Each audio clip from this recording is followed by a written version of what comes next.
Imagine करें कि आप एक बोट पर अपनी फैमिली के साथ नीले समुद्र में छुट्टियां गुजारने गए हैं। चारों तरफ दूर दूर तक पानी फैला हुआ है और सब कुछ नॉर्मल दिखाई देता हो, लेकिन तभी एक लम्हे में सब कुछ बदल जाए। अचानक समुद्र का पानी कहीं गायब हो जाए और आप समुद्र के नीचे की वीरान जमीन पर फंस जाएं। ऐसे में आपके दिमाग में कई सवाल आएंगे, आखिर समुद्र का सारा पानी कहाँ गया? क्या ये पानी दोबारा वापस आएगा? तो चलिए ये सभी सवालों के जवाब जानते हैं इस फिल्म से, जो आपको सांस रोकने पर मजबूर कर देगी। कहानी की शुरुआत में हम एक फैमिली को देखते हैं जो एक बोट पर कैरिबियन ओशन के बीच में मौजूद होते हैं। ये फैमिली बेन नाम के इस लड़के का बर्थडे सेलिब्रेट करने के लिए समुद्र के बीच में आए होते हैं, एक यादगार पल बनाने के लिए। वो सभी बहुत खुश थे, लेकिन उन्हें पता नहीं था कि ये खुशी कुछ ही देर की मेहमान है। कुछ पल के लिए सब कुछ नॉर्मल चल रहा होता है। जब वह सभी समुद्र का व्यू एंजॉय कर रहे थे तो बेन की मॉम समुद्र में स्विमिंग करने के लिए जंप कर देती है, जबकि बेन और उसके फादर फिशिंग करने में बिजी थे। लेकिन तभी अचानक से बेन की मॉम जूलिया को समुद्र में ऐसा फील हुआ जैसे कोई बड़ी सी चीज उसके आसपास चक्कर लगा रही हो। जब वह यहाँ वहाँ देखती है तो उसे कुछ भी नहीं दिखाई देता, लेकिन तभी अचानक से कोई उसे समुद्र के नीचे खींच लेता है और साथ ही उनके बोट पर जो इक्विपमेंट्स हैं वह तेजी से यहाँ वहाँ डायरेक्शन चेंज करने लग जाते हैं, जैसे कुछ बड़ा हो रहा हो। बेन और टॉम नहीं देती है, वह जूलिया को देख लेता है और टॉम उसे बचाने के लिए फौरन पानी में जंप कर देता है। दूसरी तरफ बेन बोट का इंजन स्टार्ट करके उनके पास ले जाता है। लकीली टॉम जूलिया को डूबने से बचा लेता है। जब वह बोट के करीब पहुंचते हैं तो उसके बाद बेन और कैसी उन दोनों को बोट के ऊपर खींच लेते हैं और इस तरह से जूलिया की जान बच पाती है। अब बोट पर टॉम अपनी बेटी कैसी पर गुस्सा करता है। वह कहता है कि तुम्हारा ध्यान कहाँ था? मैंने तुमसे कहा भी था कि जब तुम्हारी मॉम स्विमिंग करने समुद्र में उतरेगी तो तुम्हें उस पर नजर रखनी है। कैसी सॉरी करती है और कहती है कि मैंने हेडफोन पहन रखे थे। खैर अब जूलिया सेफ थी। टॉम कहता है कि अब कोई भी बिना बताए स्विमिंग करने नहीं जाएगा और अगर कोई जाएगा भी तो पहले किसी न किसी को इन्फॉर्म करेगा। वो सभी टॉम की बात पर अग्री हो जाते हैं और अब रात होने वाली होती है, इसीलिए वह सब बेन की बर्थडे सेलिब्रेट करने के लिए तैयारी करने लगते हैं। रात को बर्थडे सेलिब्रेट करने के बाद कैसी के बॉयफ्रेंड का वीडियो कॉल आ जाता है। कैसी उसे बताती है कि वो सभी बोट में काफी एंजॉय कर रहे हैं, लेकिन उसका बॉयफ्रेंड कैसी से कहता है कि तुम सभी को जल्दी से सरफेस पर आना चाहिए। यहाँ टीवी में बता रहे हैं कि कुछ बहुत ही बड़ा होने वाला है जो पूरी दुनिया के लिए बहुत ही अनयूजुअल होगा।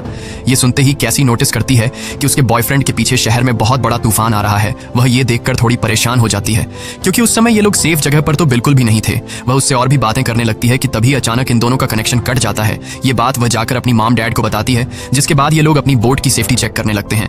जो चेक करते हुए ये लोग नोटिस करते हैं कि उनके बोट के आसपास बहुत सारी वेल और शार्क फिश मंडरा रही हैं, जबकि इस एरिया में वेल्स या फिर शार्क मछली बिल्कुल भी नहीं पाई जाती है। टॉम एक ओशन एक्सप्लोरर था, इसीलिए वह जानता था कि वेल या शार्क ऐसा किसी बड़े भयानक तूफान के आने से पहले ही करती हैं। आने वाले भयानक तूफान का अंदाजा तो हो ही चुका था, लेकिन उससे पहले उन्हें शार्क से निपटना था। उससे पहले कि वह कुछ कर पाते तभी इस दौरान उनकी बोट को एक जोरदार झटका लगता है। वह सभी बहुत घबरा जाते हैं। टॉम समझ जाता है कि बोट के निचले हिस्से के साथ कोई बड़ा क्रीचर टकरा गया है, जिसे चेक करने के लिए टॉम नीचे पानी में जाता है। वह देखता है कि बोट के नीचे बहुत बड़ा डेंट आ चुका है, जो कि जरूर किसी बड़ी शार्क ने दिया था। ये चेक करने के बाद जब टॉम वापस ऊपर आता है तो उसके कंधे पर बहुत ही गहरा चोट आया होता है।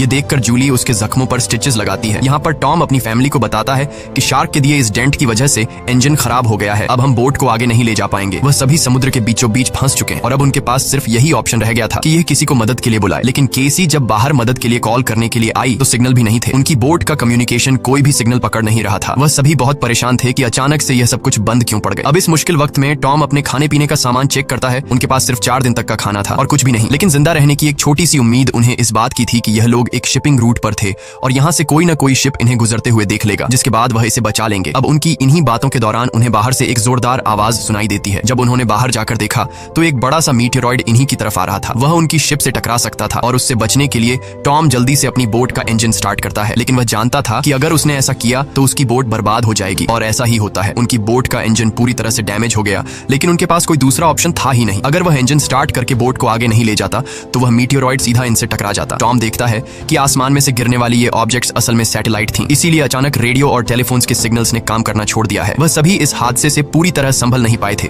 कि तभी एक दूसरा मीटियोरॉइड भी उनकी तरफ बढ़ने लगा। अब अपने आप को बचाने के लिए ये लोग कुछ और कर नहीं सकते थे, इसीलिए ये बोट के निचले हिस्से में जाकर लाइफ जैकेट पहन लेते हैं ताकि अगर बोट पलट भी जाए तो वो सभी पानी में डूबे नहीं। जब वह बोट के अंदर होते हैं तो बोट बहुत ही तेजी से झटके खाने लगती है। वह सभी समझ जाते हैं कि अब यह लोग बच नहीं पाएंगे। तभी अचानक इन लोगों को एक जोरदार आवाज सुनाई दी और यह सभी बेहोश हो जाते हैं। जब इन्हें होश आया तो ये लोग पाते हैं कि ये लोग जिंदा थे। हालांकि इन्हें चोटें जरूर आई थीं, मगर हैरानी की बात यह थी कि अब उनकी बोट के अंदर कहीं छोटी बड़ी सुराखें हो चुकी थीं, लेकिन उससे पानी अंदर नहीं आ रहा था। अब जब यह पूरी फैमिली अपने बोट से बाहर आकर देखती है तो यह नजारा देखकर वह सभी हैरान रह जाते हैं। वह देखते हैं कि उनकी बोट के नीचे पानी ही नहीं, उनकी बोट के आसपास जमीन पर मछलियां पड़ी थीं और उनकी बोट एक वीरान पहाड़ी इलाके में थी, जैसे यह लोग किसी दूसरी दुनिया में आ गए हों।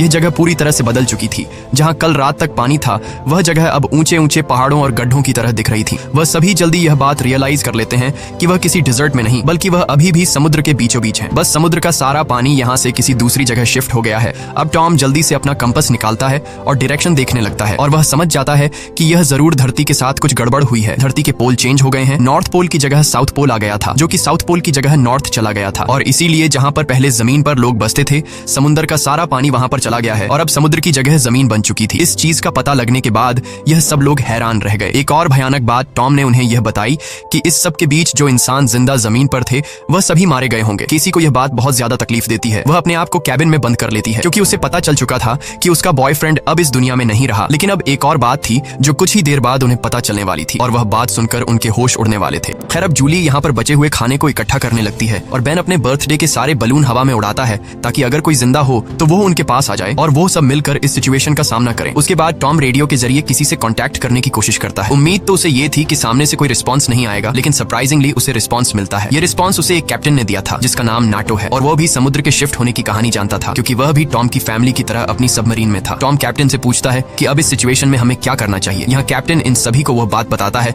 जिससे उनके पैरों तले जमीन खिसक जाती है। कैप्टन टॉम को बताते हैं कि अर्थ के जो पोल चेंज हुए हैं वे लगभग एक हफ्ते में फिर से अपनी जगह वापस आ जाएंगे, यानी एक हफ्ते बाद समुद्र वापस अपनी जगह पर आएगा और उस समय उसकी लहरें बहुत खतरनाक होंगी। इसलिए कैप्टन टॉम से कहता है, मैं तो सबमरीन के जरिए सर्वाइव कर लूंगा, मगर तुम जल्दी से जल्दी अपने लिए कोई ऊंची सी जगह देखो और वहां चले जाओ क्योंकि वहां पर तुम्हारे बचने के चांसेस ज्यादा होंगे। ये बात सुनते ही जूली फौरन अपने बच्चों से पैकिंग करने के लिए कहती है। टॉम कैप्टन से कहता है कि आपकी सबमरीन के अंदर भी बचने के चांसेस ज्यादा हैं, तो क्या आप मेरे फैमिली को रख लेंगे? कैप्टन कहता है कि जरूर भाई, मैं ऐसा करना तो चाहता हूँ लेकिन मैं कर नहीं सकता क्योंकि मेरी सबमरीन के अंदर मेरा एक साथी मारा गया है और यहाँ पर सिर्फ 2 लोगों की ही जगह है। मैं एक आदमी को तो रख सकता हूँ लेकिन फिर भी एक बाहर ही रहेगा। और यहाँ पर टॉम कैप्टन से रिक्वेस्ट करता है कि प्लीज आप मेरे दोनों बच्चों को किसी तरह से रख लें, इसके बदले में आपको हमारे पास बचा सारा खाना दे दूंगा। जिसके बाद कैप्टन उसकी बात मान लेता है और कैप्टन टॉम को मैन्युअली मैप पर अपना लोकेशन समझा देता है। उसके बाद टॉम उस सबमरीन की लोकेशन का अंदाजा लगाता है और वो अपनी वाइफ को बताता है कि हम सिर्फ 2 दिन में वहां तक पहुंच जाएंगे, यानी ये समुद्र का पानी वापस आने से पहले हम अपने बच्चों को सही सलामत वहां तक पहुंचा सकते हैं और इस तरह से हमारे दोनों बच्चों की जान बच सकती है। अगली सुबह ये पूरी फैमिली अपने सफर के लिए तैयार थी तो टॉम देखता है कि दूर से एक अजीब सा आदमी अपने डॉग के साथ उनकी तरफ चला आ रहा है। टॉम देखता है कि वह आदमी घायल है, इसलिए टॉम ने उसकी मदद करनी चाहिए। वो पानी की बोतल लेकर उसके पास जाता है। इस आदमी ने टॉम का पानी पीने के बाद उसका शुक्रिया अदा करने के बजाय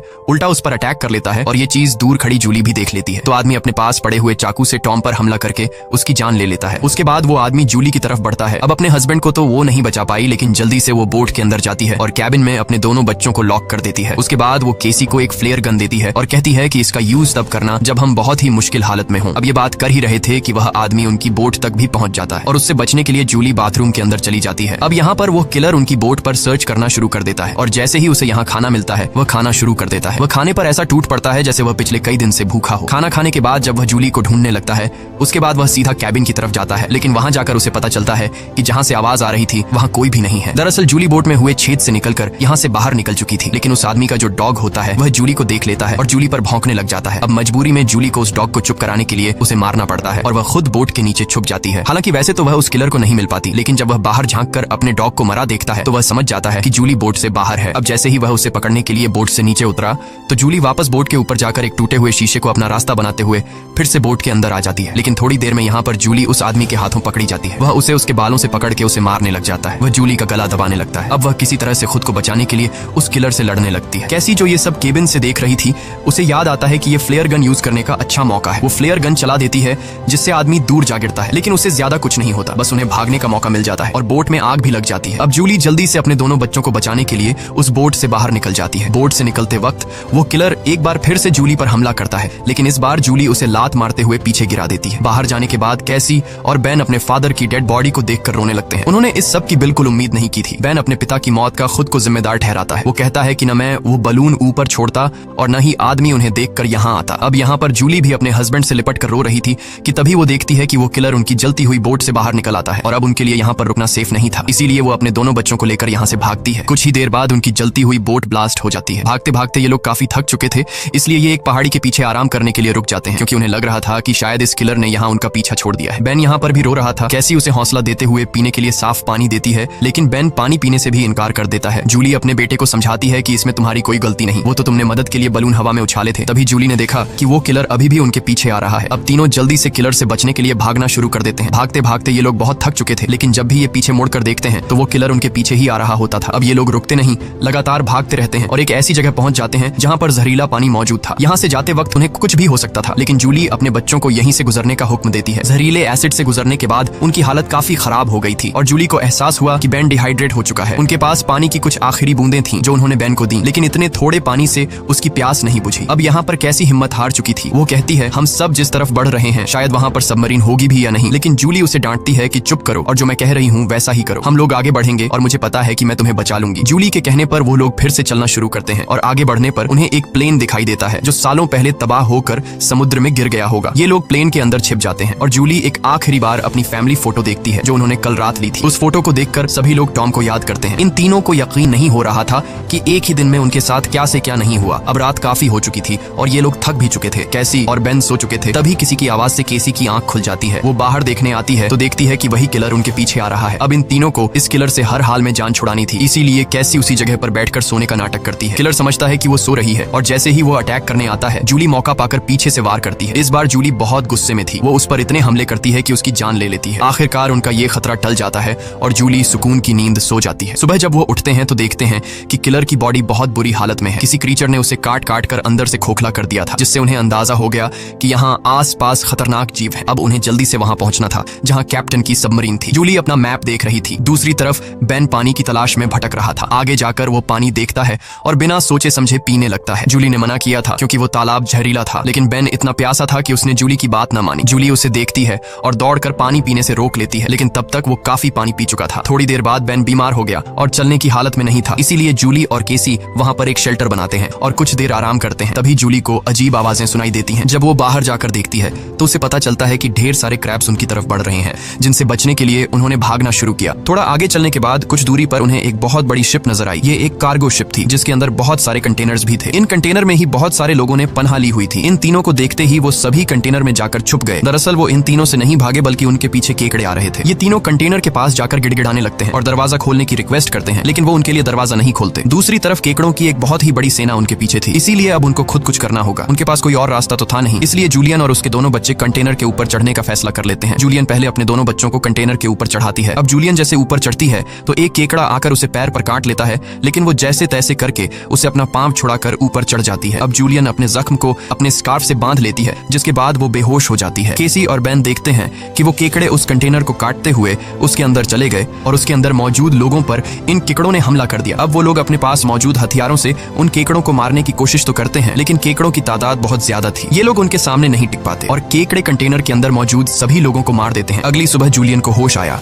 उसने देखा कि उसके दोनों बच्चे यहाँ नहीं हैं। वो बुरी तरह से डर गई कि कहीं मेरे बच्चों को कुछ हो नहीं गया हो, लेकिन तभी दूर से उसे केसी और बेन आते हुए दिखाई दिए, जो असल में खाने पीने और हथियार की तलाश में गए हुए थे। खैर, अब यहाँ पर वो केकड़े भी नहीं थे। अब जूलियन अपने केकड़े के कांटे जख्म को ठीक करती है, जबकि बेन कंटेनर के अंदर मरे हुए लोगों के वेपन्स कलेक्ट कर लेता है ताकि उससे खुद की सेफ्टी के लिए यूज कर सकें, और वहाँ उन्हें थोड़ा बहुत खाना भी मिल जाता है। खैर, इसके बाद जूलियन कैप्टन से कांटेक्ट करती है, जिस पर वो बताता है कि मेरे ऊपर भी इसी क्रीचर्स ने अटैक कर दिया है और अब मैं बहुत ज्यादा जख्मी हूँ, मैं तुम्हारी मदद नहीं कर सकता। और साथ ही वो जूलियन को ये भी बताता है कि अब समंदर का पानी बहुत जल्द वापस फिर से अपनी जगह पर आने वाला है, इसीलिए तो ये सी क्रीचर फिर से यहाँ वापस आ गए हैं। जूलियन रोने लग जाती है क्योंकि इन लोगों को ये भी नहीं पता था कि सबमरीन तक जाने के लिए उन्हें कौन सी डायरेक्शन में जाना है, क्योंकि सारी रात भाग दौड़ में उनका मैप भी कहीं गिर गया था। इसलिए कैप्टन उनकी आसानी के लिए अपनी फ्लेयर गन से हवा में फायर करता है और बेन उसे देख लेता है, मगर वो जगह उनसे बहुत दूर थी। ये लोग तेजी से सबमरीन की तरफ बढ़ने लगते हैं, लेकिन अभी तक वहां तक पहुंचना नामुमकिन लगने लगा, क्योंकि वहां पहुंचने तक उन्हें एक चट्टानी रास्ते से गुजरना पड़ता है, जहां से गुजरते हुए उन्हें शायद फिर से उन केकड़ों का सामना करना पड़ सकता है, जिससे उनकी जान जा सकती थी। अब केसी को भी अपनी माँ पर तरस आने लगता है कि उनकी माँ का क्या होगा। कैप्टन तो हम तीनों में से मुझे और मेरे भाई को सबमरीन में रख लेगा, लेकिन जूलियन का क्या होगा, क्योंकि अब कुछ ही देर में पानी आने वाला है। जूलियन केसी से कहती है कि तुम्हें ये सब सोचने की जरूरत नहीं, जब हम सब मरीन तक पहुंच जाएंगे तो वहां डिसाइड करेंगे कि हमें क्या करना है, और कहती है कि चलो आगे बढ़ो। वहां से आगे बढ़ते हुए उनकी किस्मत उन्हें एक बार फिर से धोखा देती है। वहां पर लैंडस्लाइड होने लगती है, जहां जूलियन जो सबसे पीछे थी उसके आगे आकर एक बड़ा सा पत्थर गिर गया और वो वहीं पर फंस जाती है। अब केसी अपनी माँ के बिना आगे नहीं बढ़ना चाहती थी, लेकिन वो उसे कसम देती है कि तुम हर हाल में खुद को और अपने भाई को बचाओगी। अब इसीलिए केसी अपने भाई को लेकर आगे बढ़ने लगती है। जब वो लोग सबमरीन तक पहुंचते हैं तो उन्हें वहां पर कोई भी नहीं मिलता। ये दोनों जोर जोर से सबमरीन का दरवाजा खटखटाने लगते हैं, लेकिन तभी पीछे से कैप्टन आता है जो बुरी तरह से जख्मी था। कैप्टन ने बताया कि देखो, सबमरीन में 3 लोग बैठ सकते हैं और मेरे बचने के चांस बहुत कम है, इसीलिए अगर मैं सबमरीन में बैठकर पानी से बचते हुए ऊपर सरफेस तक पहुंच भी जाता हूं तब भी मैं नहीं बच पाऊंगा। ये बात सुनकर केसी जल्दी से वापस पीछे मुड़ गई और तेजी से जूलियन की तरफ आने लगी। वहां फिर से उन केकड़ों का सैलाब आने लगता है, जहां पर जूलियन अपनी गन से उन सबको शूट करने लगती है, लेकिन कुछ ही देर में उसकी बुलेट्स खत्म हो जाती हैं। अब इससे पहले कोई क्रीचर आकर उस पर हमला करता, केसी ऊपर से उसे हाथ देती है और आखिर उसकी मदद से जूली यहाँ से बाहर निकलने में कामयाब हो जाती है और यह लोग जल्दी से भागते हुए सबमरीन तक आ जाते हैं। अब यह लोग बिना ज्यादा वक्त गवाए सबमरीन के अंदर बैठ जाते हैं और वो भयानक केकड़े भी उनके पीछे आ जाते हैं। लेकिन तभी एक बहुत ही बड़ी भयानक समुद्री लहर उन्हें अपनी तरफ आती हुई दिखाई देती है, जो कई 100 मीटर ऊंची थी, दिखने में बहुत ही खतरनाक लग रही थी। वह तेजी से जोरदार तरीके से उनके सबमरीन से आकर टकराती है, जिससे यह लोग बेहोश हो जाते हैं। जूली को जब होश आया तो हैरानी की बात थी कि उनकी सबमरीन पानी में नहीं थी, बल्कि समुद्र की वह बड़ी लहर उनकी सबमरीन को बहाकर एक शहर में ले आई थी, जो कि पूरी तरह से तबाह हो चुका था, जिसे देखकर साफ समझ आ रहा था कि जमीन से अब इंसानों का सफाया हो चुका है। और बस यही सीन दिखाते हुए ये फिल्म खत्म हो जाती है। अगर वीडियो आपको अच्छी लगी हो तो हमारे चैनल को सब्सक्राइब और वीडियो को लाइक जरूर कीजिएगा। मिलते हैं अगली वीडियो में।